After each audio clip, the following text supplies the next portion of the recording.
Good morning. So on behalf of the Mission Committee, I'm here to talk to you about the global vision that we have been talking about for over the past year and how you can be a part. About a year ago, after looking at what we were doing when it came to mission, we saw that locally we were doing a lot of wonderful things, but that globally we had opportunity to kind of fill in some gaps. We were faced with the fact that some missionaries that we supported in Brazil were going to be retiring. And so we also had the chance to look at where could we be supporting globally a missionary overseas. So we left kind of wondering, okay, where should we begin with this discernment process? So for the first thing that we did was we looked at Scripture. And we studied, what does God say about mission? Why should we even be doing mission globally? Why not focus locally? And what we found was in the Bible, there were several places where the Bible uses this word called ethne. And we learned that it's this Greek word that actually is used when Jesus is talking about nations, like in Matthew, right before he descends to be with the Father, and he says, go and make disciples of all nations. The Bible uses ethne there, but it's meant to be not nations like political, nations and borders, but cultural people groups, people that are bound by language and by, certain cultural aspects. And so when God commands us to go and make disciples of all nations, he means beyond just political borders. He means all different types of people. And so we learned that how from Abraham to Jesus to Revelation, God is calling us to be a part of making disciples of all nations, and that all would know who he is and how much he loves the world. So you can read more about the discernment process that the Mission Committee went through in the packet that Tom talked about last week. There's some in the back. It's called Our Vision for Global Mission. We encourage you to read that to even get more background. So what does this mean for our church? So I'm excited to tell you that after, like I said, over a year of us talking about this, much debate, discussion, prayer, we have decided to focus global mission in Syria and Lebanon. We are going to do this through three ways. So the first is, like I mentioned, we're going to support a missionary that's actually there. Some of you have met and heard Elle-Marie Parker speak back in last May. So that's actually who we're going to be supporting for the next year, and we're really excited about that. She's been a wonderful partner for us, even as we've been doing this discernment process. Second, we are going to pursue a vision trip. That means we want to send a very, very small team to actually go there, meet with Elle-Marie, meet with the churches in that region of the world, and just learn more from them and how we could potentially play a part in their ministry in that region. And then third, we're going to connect virtually. So obviously we all cannot go, and there is this wonderful network. It's called the Syrian-Lebanon Partnership Network that the Presbyterian Mission Board has set up as a way to connect churches here in the U.S. with churches in Syria and Lebanon. So we're going to find ways through that network for all of us to be a part of connecting and praying for the churches over there. So let me answer some questions that you might be having. There's also going to be more ways that you can answer more questions that I'll get to later. But so first, why this part of the world?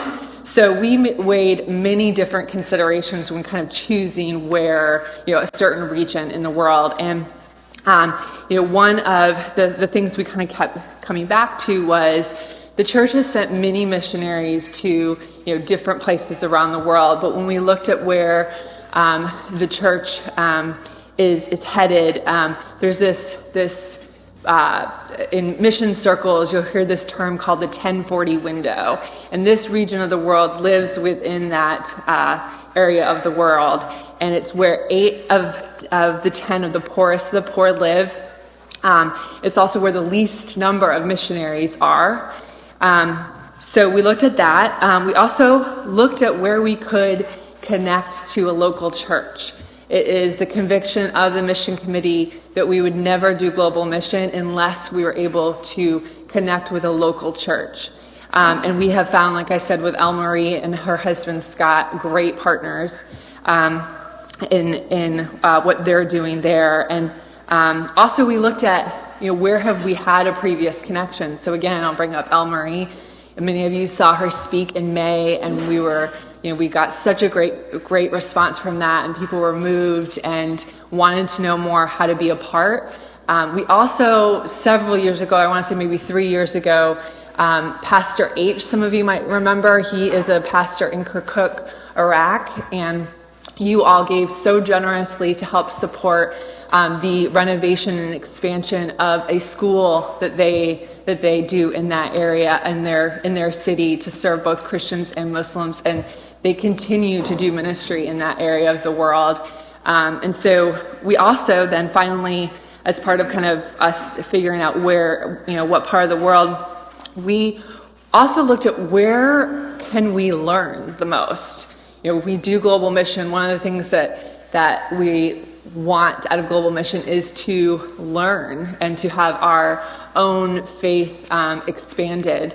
And we talked to many people who have gone to this area of the world, and the feedback that we got from those people with the trips that they took with Elle Marie and to visit those churches was amazing to hear how their faith was stretched, to see the response that these churches in the area were doing. And we also found it as, this time that we are in as a place for us to learn more about what the church is doing in that area, to break our own stereotypes and to expand, like I said, our faith with other churches and with Jesus. And then, is it safe? we weighed that question very seriously, and we posed this question to Elle Marie. And she responded actually with saying, when she was taking a trip back to the U.S. to speak to churches, her friends in Lebanon were actually concerned with her safety going to the U.S. because of the news that they would hear about the violence in the U.S. And so that made us, she basically said, I have never felt unsafe. What you hear in the news is one piece of it, and of course there's areas that you would never go into because they are unsafe, and that's why you would always be with a local and go by their guidance because they know which areas to go in and which you wouldn't. Beirut is a very metropolitan city with many of the conveniences that we have. So again, we'll go into a lot more of those details in a separate. I'll give you a separate place to ask some of those questions. And then another question you might be asking is, why go when you can actually take the money that you would spend to go and give it to the local church? So we, again, in the vision booklet that I mentioned, we go into that a lot. But it is our conviction and belief that we go on these trips because they provide really, really deep, lasting value to the church that we are visiting, but also to us, because it's only when you can really see firsthand that your perspectives and your views change. And so we really, really believe that by walking, in their footsteps and hearing from them and praying with them, that would also change us. And then, like I said, we've been talking to people who have been going on these trips. And so I would love to be able to share everything that they've been telling us because it's very, very powerful. But we have some pictures, I know, on the screen of just some of the sites and people that others have experienced when they have gone to Syria and Lebanon. And we hope to, be able to tell you even more. And so that leaves me with how, you might be asking, how do I learn more? So we're going to have some informational sessions in February.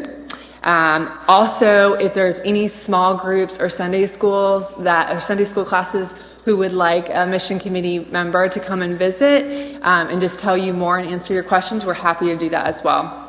So the informational sessions are going to be Sunday, February 12th, during the Sunday school hour, so a little bit after the early service at around 10:10, and then ending right before the second service, and that will be in the room that's just off of the gym. And then we're going to have a second informational session if you'd rather have some conversation over a meal. We're going to do a meal on Wednesday, February 20th, starting at 5:30, and we're going to do some Middle Eastern cuisine just to give you a little taste of the region. And then finally, like I've mentioned, one of the things we want to do is do a vision trip to really understand how could we potentially partner with the churches over there. So that is something we'll talk about in the informational meetings, and also want you all to know that there's, we want this entire church to be involved in this in some way. Not everyone's going to go, but everybody can pray, everybody can give. So we really encourage you to come to the informational sessions and learn how you can be a part in some way. So I'll end by sharing just two experiences that we have heard, since I can't share all of them up here. But first, I want to share the words of one woman who talked to me about a trip that she went on back in September. She says, "I've been on youth mission trips and done my fair share of bathroom painting and conducting vacation Bible school and enjoyed it very much. But this mission trip to Lebanon was nothing like my previous experiences. My husband and I found we had much to learn about the complicated world in which Christians in the Middle East live. It would be easy to say that these Christians were living in a state of crisis, but instead of being overwhelmed by the crisis, they see it as an opportunity to serve, to live faithfully in the time that they are given. We met the leaders of the National Evangelical Synod of Syria and Lebanon. We met pastors, in fact, the first woman pastor of this synod, and talked about the missions of their churches. Our experience underscored the power of the ministry of presence. Constantly, they were amazed that we would have traveled so far just to be with them. It meant so much to them that their North American Christian brothers and sisters were present with them in their countries and their churches." And then finally, we heard from a pastor from First Presbyterian in Atlanta, and he took a very short video of one of the mission posts, they called it, in Lebanon. So if we have that video queued up, this will give you a little taste of what that looked like. Good morning. It's Saturday, September 24th, and I'm here with the group from First Presbyterian Church, Grace Presbyterian, and a few other Presbyterians from around the United States visiting Lebanon. This congregation is the church in Der Mimesh, which is in southern Lebanon, and you can see their tiny sanctuary here. Beautiful space, and this congregation is doing some really amazing things with respect to mission that I'll share a little bit about. But here's the pulpit and their Bible in Arabic. And if you walk out through this door, you can see some of the local mission work that this congregation is doing. And there's restrooms if anyone needs that. You can take one.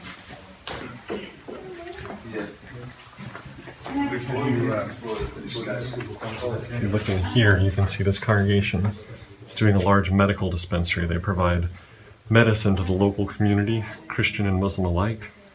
And then in here is a room where a volunteer doctor comes and does patient visits on a weekly basis. One of the really neat things that I've learned about the Presbyterian Church here in Lebanon is that they call their small churches with less than 30 members mission outposts.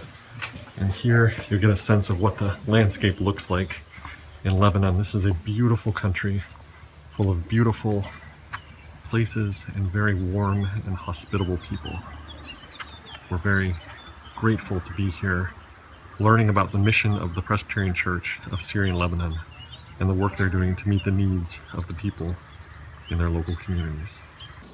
So with that, I'll just end by encouraging you to come to the informational sessions and to invite you all to be a part. And we will definitely be giving you more information on how to do that. Thank you.